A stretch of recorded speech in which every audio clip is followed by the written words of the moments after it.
नमस्कार, मी मंदार जोशी. तारांगणमध्ये आपलं खूप खूप स्वागत. रसिको, येत्या 18 तारखेपासून स्टार प्रवाह वाहिनीवर घरोघरी मातीच्या चुली ही नवीन मालिका सुरू होते आहे आणि आत्ता आम्ही ढेपेवाड्यात आहोत आणि ढेपेवाड्यात ही अतिशय गॉर्जस जोडी माझ्याबरोबर आहे. आशुतोष पत्की आणि प्रतीक्षा मुणगेकर, तुम्ही दोघं खूप छान दिसताय आणि आम्ही सकाळपासून इथं आहोत आणि थोडासे आम्ही पोर्शन बघितले आणि काही लाईव्ह गोष्टी बघितल्या. खूप छान वाटलं आणि मुळात मला तुमच्या दोघांची पेअर खूप आवडलेली आहे. एक खूप छान व्हायब्रेशन आलेलं आहे. तर आपण गप्पांची सुरुवात इथंपासूनच करूया की पहिल्यांदा तू म्हणजे स्टेजवरचे सगळे जे कलाकार होते ते इंडियन आउटफिटमध्ये होते. तू एकमेव वेस्टर्न ह्याच्यात आहेस, त्यामुळे आम्हाला कल्पना आली आहे की तुझं काहीतरी वेगळं आहे इथलं. तर तिथून सांग, काय वेगळेपण आहे तुझा? वेगळेपण हेच आहे की ती आजच्या काळातली मुलगी आहे, खूप प्रॅक्टिकल आहे आणि तिची पर्सनल काही मतं आहेत. जसं सरांनी पण सांगितलं की व्यक्ती तितक्या प्रकृती, प्रत्येकाचे स्वभाव वेगवेगळे असतात. सो ती त्या घरात एका जॉईंट फॅमिली आणि एक संस्कृतीला पकडून असलेलं घर, म्हणजे माझंही घर किंवा माझेही आई वडील म्हणजे ऐश्वर्याचे आई वडील जे आहेत तेही तसेच आहेत, पण हिची स्वतःची थॉट प्रोसेस वेगळी आहे, तिची स्वतःची काही वेगळी मतं आहेत.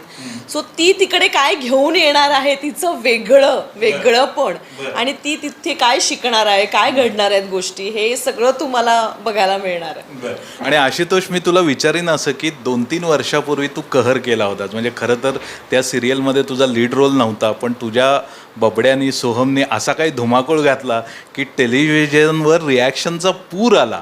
इतकं तुझ्याबद्दल बोललं जात होतं, लिहिलं जात होतं. तर मला तुला विचारायचं की म्हणजे हा रोल सिलेक्ट करताना तू खूप विचार केला असेल नंतर आहे की तुझ्याकडे बरंच काम आलं असेल. तर ह्या रोलमध्ये असं तुला काय जाणवलं की yes, this is the role I have to choose? एक गोष्ट असं नाही, ॲक्च्युली बऱ्याच गोष्टी आहेत, कॉम्बिनेशन आहे बऱ्याच गोष्टींचं. पहिलं तर मला असं लिनियर रोल म्हणजे एक बोरिंग रोल नाही आवडत मला. असा ग्राफवाले रोल आवडतात. जसं तुम्ही आधीच्या कॅरेक्टरबद्दल म्हणाला, त्याला ग्राफ होता प्रचंड, अप डाऊन, वेगवेगळे शेड्स त्याचे. सो ह्यावेळी सुद्धा माझं असं होतं की यार तसं काहीतरी करायचं आहे, मला वेगळं काहीतरी करायचं आहे ज्या कॅरेक्टरला ग्राफ असेल खूप वेगवेगळा. सो त्या एका गोष्टीची मी वाट बघत होतो डेली सोप करण्यासाठी. दुसरं म्हणजे स्टार प्रवाह, ऑब्विसली नंबर 1 चॅनल आणि ज्याच्यावर मला काम करायचं होतं. तिसरं म्हणजे सोहम प्रोडक्शन्स आहे, त्यांचा शो आहे आदेश दादांचा. सो ती एक वेगळी एक्साइटमेंट होती, कारण या प्रोडक्शनबद्दलही खूप छान छान गोष्टी ऐकून होतो. आणि अशा जेव्हा एकत्र 3, 4, 5 गोष्टी तुम्हाला क्लब होऊन काम करायला मिळतं, सगळ्या तुमच्या इच्छा एका गोष्टीत पूर्ण होतात, असं खूप रेअरली होतं. सो जसं मला पहिल्यांदा हे सांगितलं गेलं ह्याबद्दल, कॅरेक्टरबद्दल फोन आला, कॅरेक्टर मी समजून घेतलं.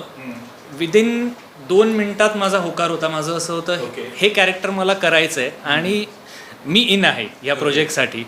आणि लगेच मला वाटतं त्याच संध्याकाळी त्यांचं सगळं ओके, मीटिंग झाल्या, सगळं झालं आणि चॅनलकडनंही असं झालं की डन आहे, आपण ह्या तारीखपासून शूट सुरू करतोय. सो ती एक वेगळी एक्साइटमेंट आहे. आणि मला तुम्हाला दोघांनाही सांगायला आवडेल, मला ह्याच्याबद्दल का एवढी उत्सुकता वाढली, ह्याचं कास्टिंग. काय कास्टिंग आहे, म्हणजे एकीकडं नयनाताई आहेत, सविताताई प्रभुणेंसारख्या मोठ्या ॲक्ट्रेस आहेत आणि दुसरीकडं तुमच्यासारखे यंग चार्मिंग हिरो हिरोईन आहेत. त्यामुळे ही पर्वणी आहे प्रेक्षकांसाठी. खरंच. ओके. आणि मला त्या दृष्टीनंच पुढचा प्रश्न आहे की तुम्ही आता इतकं छान काम करताय, पण एवढ्या चांगल्या मोठ्या ॲक्ट्रेस ज्यांनी 5-6 डिकेड काम केलेलं आहे, त्यांच्याबरोबर एकत्र राहणं, एकत्र काम करणं खूप काही मिळत असेल ना तुम्हाला दोघांनाही? अगदीच मिळतं. कारण आता बघायला गेलं तर मी आणि नयनाताई म्हणजे आपल्या आजी, आम्ही एकत्र रूम शेअर करतो. सो सुरुवातीला मला जरा दडपण होतं की एक तर वयाने मोठ्या, अनुभवाने, आणि सगळाच अनुभव, जगाचा, आयुष्याचा सगळाच अनुभव, आणि काय कोण आहे मी त्यांच्यासमोर. आणि असं झालं होतं ना की अरे बापरे, की आता आपण कसं म्हणजे त्यांच्यासमोर कसं बसायचं, किंवा मला जर बरं नसेल तर मी कसं आडवं पडू, काय करू, काय कसं बोलू, काय म्हणजे एका वयाची मुलं असं तेव्हा कसं आम्ही आमच्या लेवलचा दंगा कल्ला करू शकतो, पण त्यांच्यासमोर कसं हे करायचं ना. पण नंतर जेव्हा आम्ही छान गप्पा मारायला सुरुवात केली, तेव्हा ताईंनी मला इतक्या काय गोष्टी सांगितल्या किंवा आम्ही काही गोष्टी शेअर केल्यात की मला असं झालं की बाप रे, काय त्यांच्याकडे अनुभवाचा भंडार आहे, लाईफ एक्सपिरियन्स आहे जे शिकण्यासारखं आहे खूप. की पेशन्स लेवल काय असतं आजकालच्या लोकांकडे, माझ्याकडे पर्सनली नाही आहे ते पेशन्स, की बाबा मी पटकन रिॲक्ट करते किंवा मला पटकन माझी चिडचिड होते. पण त्यांच्याकडून ती गोष्ट शिकण्यासारखी आहे की किती पंक्च्युअल असणं गरजेचं आहे. आपण वेळेत येणं, वेळेत सगळं करणं, ह्या खूप छोट्या छोट्या गोष्टी त्यांच्याकडून शिकण्यासारख्या आहेत. आणि त्या ऑफस्क्रीन तर आहेत आणि ऑनस्क्रीन सुद्धा शिकायला मिळतील, कारण माझे अजून तसे काही सीन्स आमचे झाले नाही आहेत. सो जसजसे आम्ही करू तसं अगदीच मला त्यांच्याकडून बरंच काही शिकायला मिळेल. सेम छान. म्हणजे एक माणूस म्हणून आणि एक अभिनेता म्हणून दोन्हीकडे शिकायला मिळतं जेव्हा इतकं कोणी सिनियर तुमच्या बरोबर असतं. आणि एक बॉन्डिंग छान आमचं तयार झाल्यामुळे ही serial is all about bonding फॅमिलीचं. त्यामुळे आमच्यासाठी एक छान गोष्ट अशी की प्रोडक्शन हाऊसने म्हणजे सोम प्रोडक्शनने आमचं सगळ्यांचे वर्कशॉप्स, रीडिंग सेशन्स आणि भेटणं आणि हे रेग्युलर चालू ठेवलेलं before the shoot started. So shoot सुरू होण्याआधी आम्हाला खूप काळ एकत्र त्यांनी दिला जेल होण्यासाठी, बॉन्डिंग होण्यासाठी, जो गरजेचा होता. कारण अगदी एपिसोड 1पासून बॉन्डिंग दिसलं पाहिजे. ते भावांमधलं, फॅमिलीमधलं, वहिनी आणि मी किंवा आई आणि मी, बाबा आणि मी, ते सगळं 17 जणं किंवा 20 जणं जेव्हा असतात तेव्हा ते एकत्र बॉन्डिंग दिसणं कठीण असतं. ते अगदी तुम्हाला पहिल्या एपिसोडपासून बघायला मिळेल. बिकॉज आम्हाला असा वेळ दिला, रीडिंग सेशन्स व्हायचे, आमचे वर्कशॉप्स व्हायचे, गप्पांना वेळ द्यायचे रोज, की 3-4 तास तुम्ही गप्पा मारा, एकत्र मिक्सअप व्हा. सो ह्याचा खूप फायदा झाला. आणि आता तर म्हणजे जसं जसं 1 महिना जाईल, 2 महिने जातील, 6 महिने जातील, ते बॉन्डिंग आणखी स्ट्रॉंग होत जाईल. तुझं किती दिवसात ह्याच्याबरोबर बॉन्डिंग झालं? बॉन्डिंग तसं अजून स्ट्रॉंग बॉन्डिंग होणं आहे, पण केमिस्ट्री आमची हळूहळू होते. आणि तसं बघायला गेलं तर सेम जसं तो म्हणाला तसं की वर्कशॉप आणि रिडिंगच्या दरम्यान बऱ्यापैकी आम्ही असे छान जलप झालो होतो. आणि आता तर आज तर आमचं बॉन्डिंग खूपच झालं. आता मी दिवसभर कल्ला होत, ते तर तुमच्या सगळ्यांमुळे झालंय, कारण सलग एवढं बोलतोय, शेअर करतोय काही गोष्टी, त्यामुळे आम्हालाच आम्हाला नवीन गोष्टी कळल्या, एकमेकांबद्दल कळतंय. सो ते एकमेकांना सांभाळून घेतोय.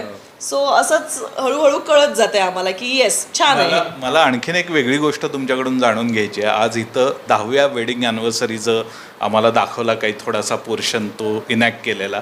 मला विचारायचं आहे असं की घरोघरी मातीच्या चुली हे टायटल आहे तुमचं, त्यामुळे तसे अनेक गोष्टी प्रसंग घरात असतातच. आणि सर्वात महत्त्वाचा प्रश्न असतो आपल्या घरी, मग आता कधी करणार? तर तुम्हालाही हा प्रश्न पडतो का, किंवा पडल्यावर तुम्ही तो कसा टॅकल करा? मला तर असं वाटतंय की हे सगळे जे आता जे काही इंटरव्ह्यूज चालू आहेत ते लाईक आमचं कधी होतंय, आम्ही हो प्रत्येक जण तेच. हे बघा तुमची किती काळजी आहे बघा. ऑफकोर्स आहे आणि थँक्यू सो मच. पण जेव्हा माझं काही घडत असेल तेव्हा मी तुम्हाला सांगेन, आणि जेव्हा तुझं काही घडत असेल तेव्हा तू सांग. पण कसं येतात असे प्रश्न तुला सतत तुझ्या फॅमिली? कधीच येतात, कधी होणार टॅकल नाही. कसं टाकल म्हणजे आता ते सांगू नाही शकत इकडे, सिक्रेट. इग्नोर, शांत, उत्तरच द्यायचं नाही. हा काय आता बडबड करतात, पण ठीक आहे, काय नाही, ते घरी पण हेच चालू असतं. आणि बरेच वेळेला असं हे केलं जातं. पण लकीली बाबांचंही उशिरा झालं होतं लग्न. सो माझ्याकडे तो एक प्लस पॉईंट आहे जे मी घरी क्लिअर केलं आहे, की करिअर आधी प्रॉपर सेट होऊ दे, सगळं हे होऊ दे, सेट झाल्यानंतर मी करीन, असं करून मी त्यांना आत्तापुरतं सांगून ठेवलंय. आणि तुमचे फॅन तर तुम्हाला रिॲक्शन देतच असतात, पण तुमच्या घरच्यांकडून तुम्हाला कशा प्रकारचा फीडबॅक येतो? तुम्ही काम करता, तुमच्या रोलबद्दल ते किती इन्व्हॉल्व असतात?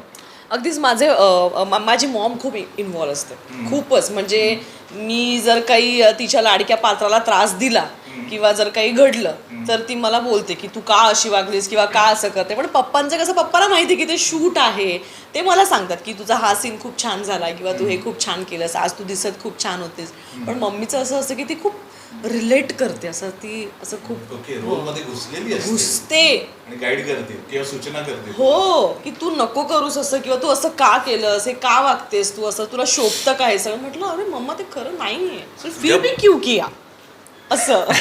तुझ्या बबड्याच्या वेळी तर बंबार्डिंग झालं असेल तुला घरून? खूप घरून बाहेर सगळीचकडे. म्हणजे एक पॉईंट असा आलेला, मला बाहेर पडायला भीती वाटायची घराच्या, की कुठेही गेलो की मला लेक्चर मिळायची, आईशी असं वागायचं नाही, हे असं नाही करायचं, तसं नाही करायचं.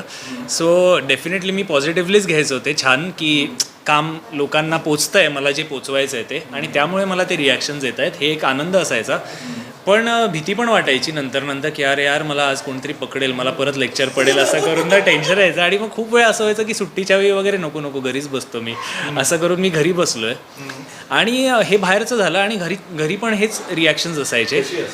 खूप म्हणजे चिडून वेलकम व्हायचं खूप वेळेला. म्हणजे एखाद वेळेला घरी गेलो असं रँडमली आणि इनिशियली मला सुरुवातीला कळलं नाही काय व्हायचं.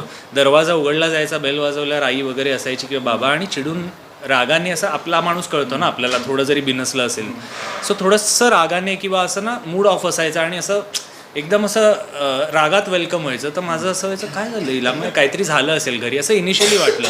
मग बोलतानाही कळायचं की फार नीट बोललं जात नाही आहे, आईबाबांचं कम्युनिकेशन माझ्याशी नीट होत नाही आहे. मग इनिशियली मला कळलं नाही, पण नंतर नंतर कळायला लागलं. मग कळलं अच्छा आज ते टेलिकास्ट हा सीन होता ना, म्हणून हे असं वागतायत. मग मला हळूहळू त्याची लिंक लागायला लागली आणि मग मी ते एन्जॉय करायला लागलो. मग मी प्रेडिक्ट करायचो आज हा टेलिकास्ट होणार आहे ना सीन, आज हमखास माझ्याशी नीट बोलणार नाही आहे ते जेवताना किंवा ओव्हरऑलच, आणि ते अगदी तसं घडायचं. पण मजा यायची. म्हणजे नंतर नंतर ते रुटीन झालेलं आणि घरच्यांनाही कुठेतरी कळायला लागलेलं की ओके हे आता सवय करून घ्यायला लागलं. तुलाही काइंड ऑफ असं का काही तुझा वेगळा अनुभव? नाही मला म्हणजे सेमच ना, जसं तुम्हाला मी म्हणाले ना की मम्मी खूप मला आता एक अगदी शेवटचा प्रश्न की टायटल आहे घरोघरी मातीच्या चुली, त्यामुळे मातीच्या चुली हा फॅक्टर फार महत्त्वाचा आहे आपल्या कल्चरमध्ये. तुम्ही स्वतः कधी अनुभवलेला आहे तो फील मातीच्या चुलीचा? Yes of course. मी तर गावीच राहिले होते, त्यामुळे देवगड. सो मी लहानपणापासून 10वी पर्यंत मी गावीच होते. सो सकाळची हीच सुरुवात व्हायची की ते ह्याचं न्हाणीघरात जाऊन पहिलं चूल पेटवणं वगैरे, इथूनच सुरुवात होती. आणि ती कुठेही अशी रेडीमेडवाली चूल नाही, ती छान मातीने लिपलेली असायची चूल. आम्ही ते माती घेऊन यायचो. जेवण वगैरे बनून झालं की जसं आता आपण शेगडी पुसतो तसं आम्ही ती मातीने ती आम्ही सारवायचो जेवण वगैरे झालं की. So yes. चुलीवर कधी स्वयंपाक केलाय? म्हणजे सगळं अख्खं जेवण, हो, भाकरी चपात्या सगळं सगळं. तुझा काय चुलीचा? प्रचंड. मलाही म्हणजे सगळे एक्सपिरियन्स घेतले. आईचं गाव वेंगुर्ला असल्यामुळे दरवर्षी तिथे जाणं आणि ती प्रॉपर चूल किंवा विहीर असणं, विहिरीतलं पाणी काढणं आणि शेणाने सारवलेली जमीन म्हणा किंवा हे सगळं जे आहे ना ते टिपिकल तो एक फीलच होता जो मे महिना कधी येतोय वाट बघितली जायची आणि तिकडे जाऊन हे सगळं अनुभवायला मिळणार ही एक्साइटमेंट असायची. सो मी कुकिंग वगैरे नाही केलं आहे तेव्हा, कारण मी हॉटेल मॅनेजमेंट केलं आहे, पण नंतर पण तेव्हा जेव्हा आमचं तिकडे जाणं होतं, गावचं घर आणि सगळे ॲक्टिव्ह होते तिकडे, तेव्हा मी खूप लहान होतो, मदत करायचो, लाटून देणं चपात्या किंवा असं सगळं करायचो तेव्हा, बट कुकिंग नाही केलं आहे मी, पण ती मजा घेतली आहे सगळी. येस. आपल्या प्रेक्षकांना काय आव्हान कराल? अगदी आठवडाच राहिला आहे सिरियल सुरू व्हायला. हो, अगदीच. म्हणजे आम्ही खूप एक्सायटेड आहोत आणि आता जसजशी 18 तारीख जवळ येते ना, नर्वस नर्वस तर होतोय, पोटात गुडगुड पण होतंय की नवीन पात्र आहे, नवीन शो घेऊन येतोय. सो आम्ही thank you so much. Yes yes. खूप छान. मला वाटतं रसिको, म्हणजे तू म्हणालीस की आम्ही नर्वस आहे, पण तुमची जी केमिस्ट्री, तुम्ही ज्या कॉन्फिडेंटली बोलताय, जी काही बज होतीये, त्याच्यावर मला वाटतं की सक्सेस अगदी दारावर आलंय तुमच्या. फक्त त्याला आत घ्यायचंय आता, एवढंच आता बाकी आहे. तर तुम्हाला दोघांना खूप शुभेच्छा. आणि जसं तुमचं शूटिंग सुरू होईल, तुम्हाला बोलण्यासारख्या सांगण्यासारख्या आणखी बऱ्याच गोष्टी असतील, त्यावेळी आपण परत भेटू आणि बोलू. धन्यवाद. Thank you so much.